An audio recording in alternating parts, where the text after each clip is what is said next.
ನಿಮ್ಮ ಜೊತೆ JDS ಯುವ ನಾಯಕರಾದ ನಿಖಿಲ್ ಕುಮಾರಸ್ವಾಮಿ ಅವರು ಇದ್ದಾರೆ, ಮಾತಾಡ್ಸೋಣ. ಸರ್, ಸಾಕಷ್ಟು ವಿಚಾರಗಳಿದೆ, ಹಾಗೆ JDSಗೂ ಕೂಡ ಸಾಕಷ್ಟು ಸವಾಲುಗಳಿದೆ ಬರೋ ದಿನದಲ್ಲಿ.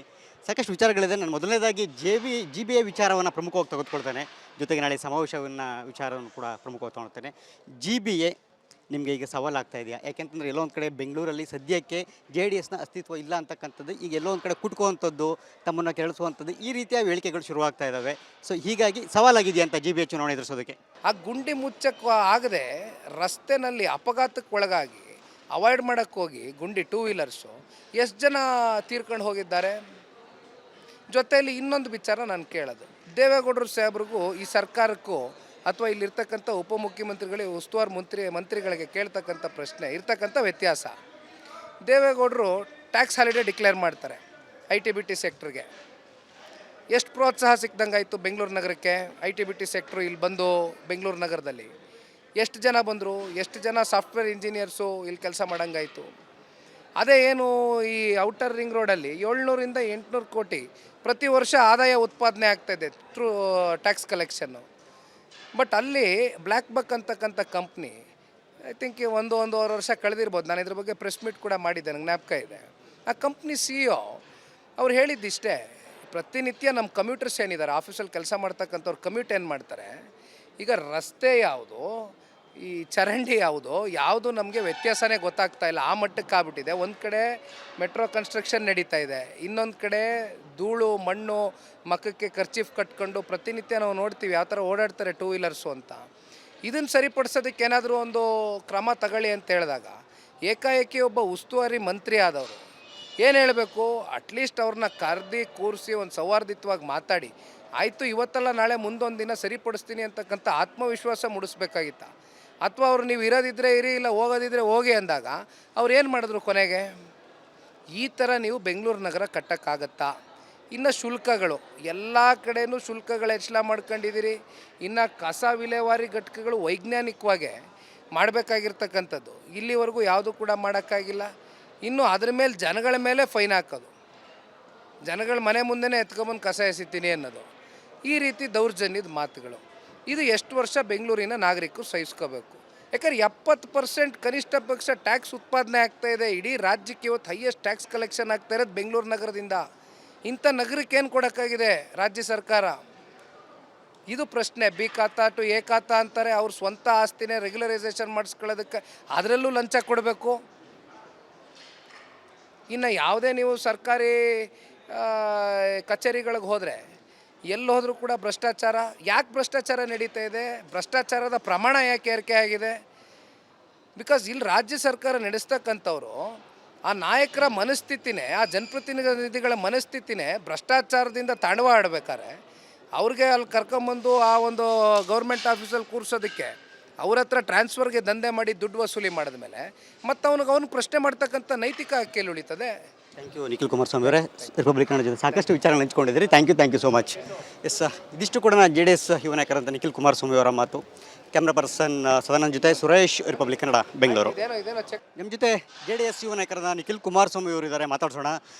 ಸರ್, ಸಾಕಷ್ಟು ವಿಚಾರಗಳಿದೆ, ಹಾಗೆ JDSಗೂ ಕೂಡ ಸಾಕಷ್ಟು ಸವಾಲುಗಳಿದೆ ಬರೋ ದಿನದಲ್ಲಿ. ಸಾಕಷ್ಟು ವಿಚಾರಗಳಿದೆ. ನಾನು ಮೊದಲನೇದಾಗಿ GBA ವಿಚಾರವನ್ನು ಪ್ರಮುಖವಾಗಿ ತೆಗೆದುಕೊಳ್ತೇನೆ.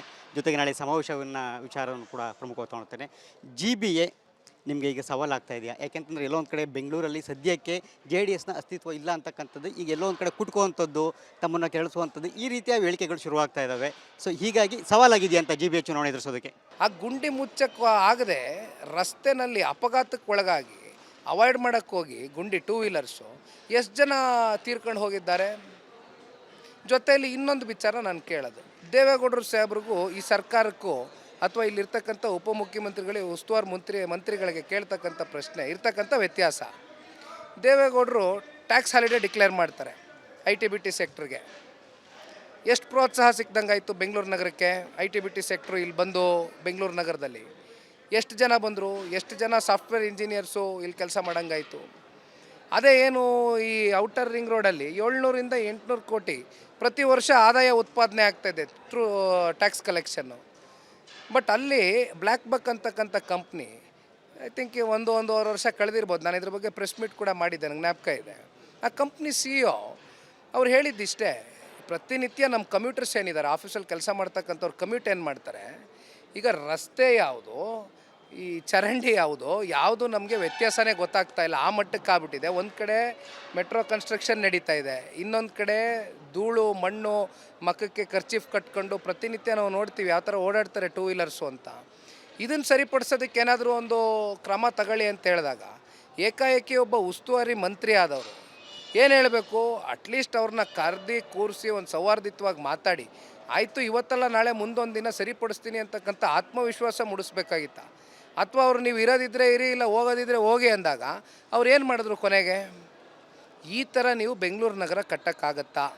ಇನ್ನು ಶುಲ್ಕಗಳು ಎಲ್ಲ ಕಡೆಯೂ ಶುಲ್ಕಗಳು ಹೆಚ್ಚಳ ಮಾಡ್ಕೊಂಡಿದ್ದೀರಿ. ಇನ್ನು ಕಸ ವಿಲೇವಾರಿ ಘಟಕಗಳು ವೈಜ್ಞಾನಿಕವಾಗಿ ಮಾಡಬೇಕಾಗಿರ್ತಕ್ಕಂಥದ್ದು ಇಲ್ಲಿವರೆಗೂ ಯಾವುದೂ ಕೂಡ ಮಾಡೋಕ್ಕಾಗಿಲ್ಲ.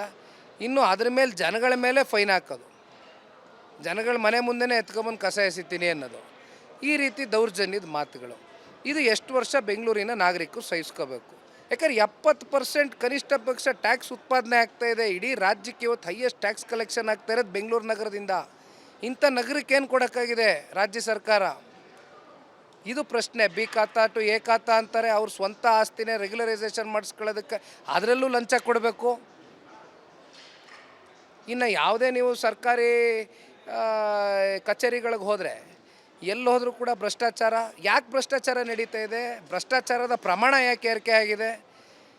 ಬಿಕಾಸ್ ಇಲ್ಲಿ ರಾಜ್ಯ ಸರ್ಕಾರ ನಡೆಸ್ತಕ್ಕಂಥವ್ರು ಆ ನಾಯಕರ ಮನಸ್ಥಿತಿನೇ, ಆ ಜನಪ್ರತಿನಿಧಿಗಳ ಮನಸ್ಥಿತಿನೇ ಭ್ರಷ್ಟಾಚಾರದಿಂದ ತಾಂಡವ ಆಡಬೇಕಾರೆ ಅವ್ರಿಗೆ ಅಲ್ಲಿ ಕರ್ಕೊಂಬಂದು ಆ ಒಂದು ಗೌರ್ಮೆಂಟ್ ಆಫೀಸಲ್ಲಿ ಕೂರಿಸೋದಕ್ಕೆ ಅವ್ರ ಹತ್ರ ಟ್ರಾನ್ಸ್ಫರ್ಗೆ ದಂಧೆ ಮಾಡಿ ದುಡ್ಡು ವಸೂಲಿ ಮಾಡಿದ ಮೇಲೆ ಮತ್ತು ಅವನು ಪ್ರಶ್ನೆ ಮಾಡ್ತಕ್ಕಂಥ ನೈತಿಕ ಹಕ್ಕಿಯಲ್ಲಿ ಉಳಿತದೆ.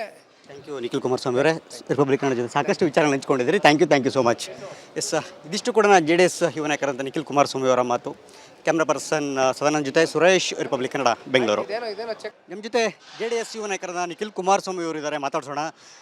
ಸರ್, ಸಾಕಷ್ಟು ವಿಚಾರಗಳಿದೆ, ಹಾಗೆ JDSಗೂ ಕೂಡ ಸಾಕಷ್ಟು ಸವಾಲುಗಳಿದೆ. ಬರೋ ದಿನದಲ್ಲಿ ಸಾಕಷ್ಟು ವಿಚಾರಗಳಿದೆ. ನಾನು ಮೊದಲನೇದಾಗಿ GBA ವಿಚಾರವನ್ನು ಪ್ರಮುಖವಾಗಿ ತೆಗೆದುಕೊಳ್ತೇನೆ.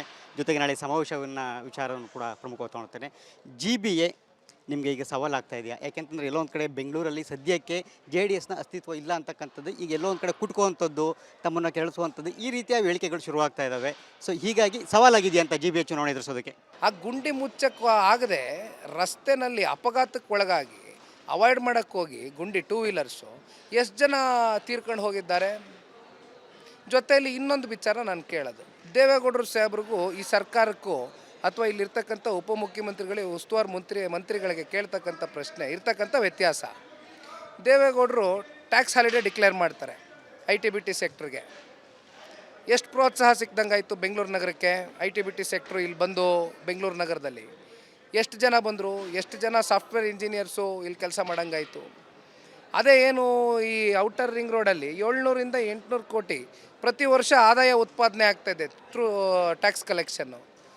ಬಟ್ ಅಲ್ಲಿ ಬ್ಲ್ಯಾಕ್ ಬಕ್ ಅಂತಕ್ಕಂಥ ಕಂಪ್ನಿ ಐ ಥಿಂಕ್ ಒಂದೂವರೆ ವರ್ಷ ಕಳೆದಿರ್ಬೋದು. ನಾನು ಇದ್ರ ಬಗ್ಗೆ ಪ್ರೆಸ್ ಮೀಟ್ ಕೂಡ ಮಾಡಿದ್ದೆ, ನನಗೆ ಜ್ಞಾಪಕ ಇದೆ.